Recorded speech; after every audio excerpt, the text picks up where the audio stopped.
mana mana mana mana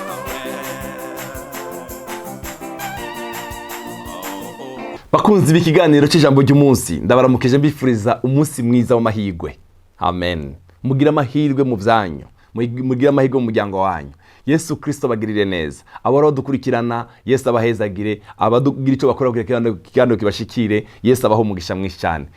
Ndabashimiye gose. Bavandimwe, ndafite ijambo riri ku mutima wanje. Ryanditse mu cete Paulo yandikiye itorero ry'Abakolosayi. Dusome igice cya mbere, dutangire ku murongo wa 4. Ubutumwa bwanje buri kuri ino mirongo y'ino paragraph. Iravuga ngo dushima Imana se umwami wacu Yesu Kristo. Twama tubasengera ubudasiba.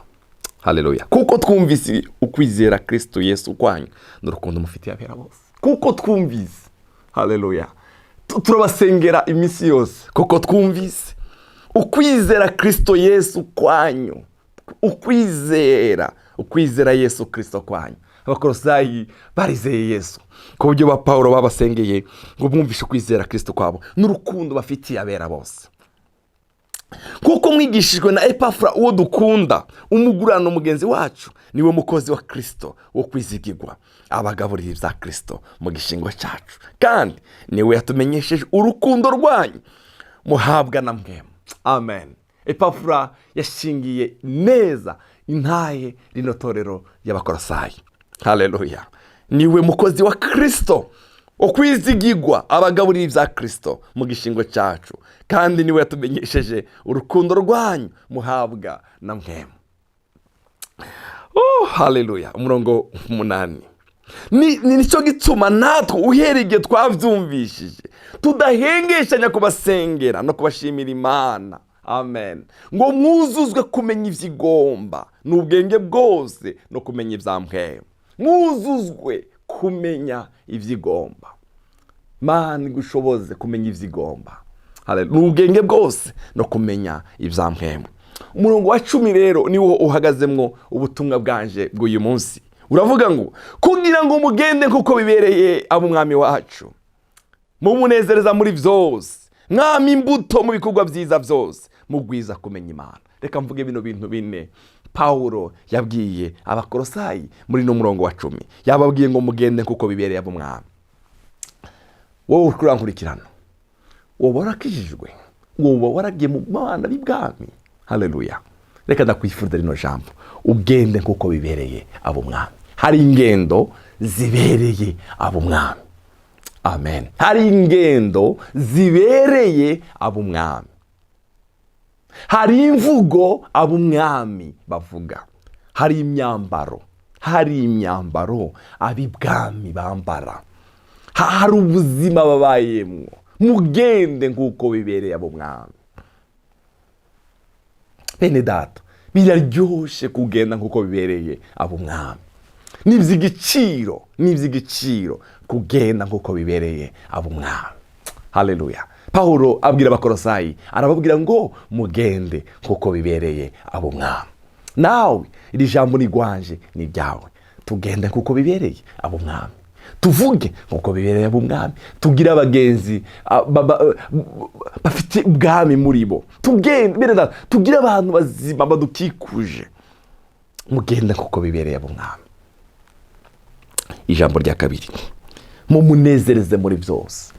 Mumunezereze mu ngendo zanyu. Munezereze umwami muri byose. Nezereza umwami mu mvugo yawe. Nezereza umwami mu bikorwa byawe. Nezereza umwami uryamye. Nezereza umwami uri kuragenda. Nezereza umwami. Hari ijambo nkunda ryanditse Paulo na Dawudi yanditse. Yabwiye umwami ngo mwami uzongenderere mu ijoro ryamye. Haleluya. Ngo uzosanga umutima wanje ukiranuki. Uzongenderere mu ijoro. Haleluya. Mumunezereze muri byose. Haleluya. Ingendo zawe zinezereza umwami. Ibyo ukora binezereza umwami. Ndakwifurije ubuzima bunezereje umwami. Bene data, mureke mbabwire, hari abantu bagenda bakora ibintu by'amanyanga, by'ibyaha binyegeje. Oya, ibyo ntibibereye abo bwami. Nezereza umwami wawe muri byose. Amen. Uzuzukanuye umutima ngo mwami, ndifuza kukunezereza muri byose. Imvugo zawe, ubuzima bwawe bunezereza umwami. Nuvuga abantu bumva Imana muri wowe. Pawulo yabwiye abakorinto arababwira ngo turi icete gisomeka. Haleluya, turi icete gisomeka. Tumunezereze muri byose, tunezereze umwami wacu muri byose. Haleluya. Mwami imbuto mu bikorwa byiza byose. Mwami imbuto mu bikorwa byiza byose. Yaravuze ijambo ryiza, kwama imbuto, wama urukundo. Pawulo yabwiye abagalatiya aravuga ngo ariko icyo mpemu yama. Kadusome kino kintu Pawulo yabwiye abagalatiya. Yababwiye ijambo ryiza cyane, igice cya 5 umurongo wa 22. Arababwira ngo ariko icyo mpemu yama ni urukundo. Wame urukundo, abakubona bakubone mu rukundo. Haleluya. Wame urukundo, wiyumvira abandi. Haleluya. Urukundo, umunezero n'umugabane w'abana b'ibwami. Wamana umunezero, reka kwama wishavuza umwanya wose. Imana ikuzuza umunezero, amahoro aganza umutima wawe. Yagiye mu ijoro avuga ngo ndabasigiye amahoro. Haleluya. Ubeho mu mahoro. Imana iganze umutima wawe wuzura amahoro. Kwihangana. Bibiliya iravuga ngo umunyabwenge aza yirengagiza icyo yacumuye. Uza wihangana. Barashaka kukubeshya, barashaka kugutuka, barashaka kugira nabi. Ihangana. Kwihangana ni kimwe mu byamu bigomba kugaragara ku mwana w'Imana. Kugira neza. Haleluya. Mwene data, ndakwifurije kugira neza. Ndakwifurije ubuzima bwo kugira neza. Girira abandi neza. Haleluya. Ingeso nziza. Kuba umunyangeso nziza. Reka kwivayanga ni byiza, reka gukora nabi. Gira ingeso nziza. Haleluya. Kuba umwizigirwa. Mu byo ukora uba umwizigirwa. Kuba umwizigirwa. Ubugwaneza. Haleluya. Ubugwaneza. Ukwirinda. Ibimeze bityo nta cyagezwe bibuza. Ibimeze bityo. Ibi nibyo Pawulo yabwiye abakolosayi arababwira ngo mwami imbuto mu bikorwa byiza byose. Mwame imbuto mu bikorwa byiza byose. Ndakwifurije kwama imbuto. Umwami Yesu agushoboze kwama imbuto. Birakwiriye. Ikintu cyakane yababwiye, mugwize kumenya Imana. Gwiza kumenya Imana. Gwiza umwanya wawe n'Imana. Gwiza umwanya wo gusoma ijambo ry'Imana. Bene data, murazi iyo uguze televiziyo, uguze na telefone, uguze ibintu byose, indani habara agapapuro bita kataloge. Kajya agapapuro kakwereka ngene ugomba gukoresha icyo gikoresho. Natwe turafise ijambo ry'Imana. Iryo niryo rizotuma tugwiza kumenya Imana. Soma ijambo ry'Imana. Haleluya. Senga, ririmba. Haleluya. Gwiza umwanya wawe n'Imana. Pawulo abwira abakolosayi ijambo ryiza, mugwize no kumenya Imana. Tugwize ubuzima bwacu, bugwize kumenya Imana. Imana yacu iguha umugisha mwinshi. Ndakwifurije kugwiza kumenya Imana. Ibi bintu bine nivyo ndagusengeye kuri uyu munsi ngo biganze ubuzima bwawe. Haleluya. Yavuze ngo mugende kuko bibereye ab'umwami. Mugende kuko bibereye ab'umwami. Hari ingendo zibereye ab'umwami. Hari imyambaro ibereye ab'umwami. Hari ubuzima bubereye ab'umwami. Haleluya. Bene data, hari abantu muhura nabo bakakubwira ngo Imana ngwira mu mutima ntirabe inyuma. Icyo ni kinyoma. Ab'umwami n'imyambaro n'imyambaro yacu irakwiriye kugaragara. Haleluya. Tugende twambare tuvuge nk'ab'umwami. Haleluya. Hari ibyo tutemerewe gukora.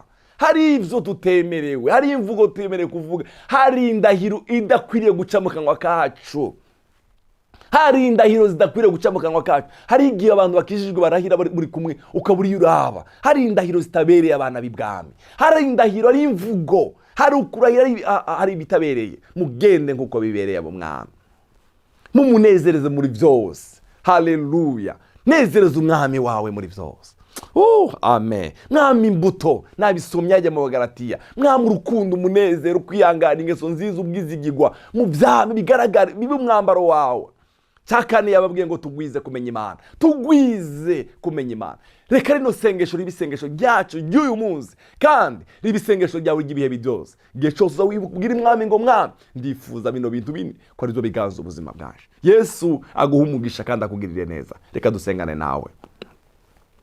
Mwami Yesu, turagushimiye kubw'ijambo ryawe. Pawulo yabwiye abakolosayi rino jambo arababwira ngo mugende kuko bibereye ab'umwami. ndasengeye uyu muvandimwe uri kurankurikirana agende nk'uko bibereye ab'umwami, anezereze umwami muri byose, yama imbuto agwize kumenya Imana. Amen.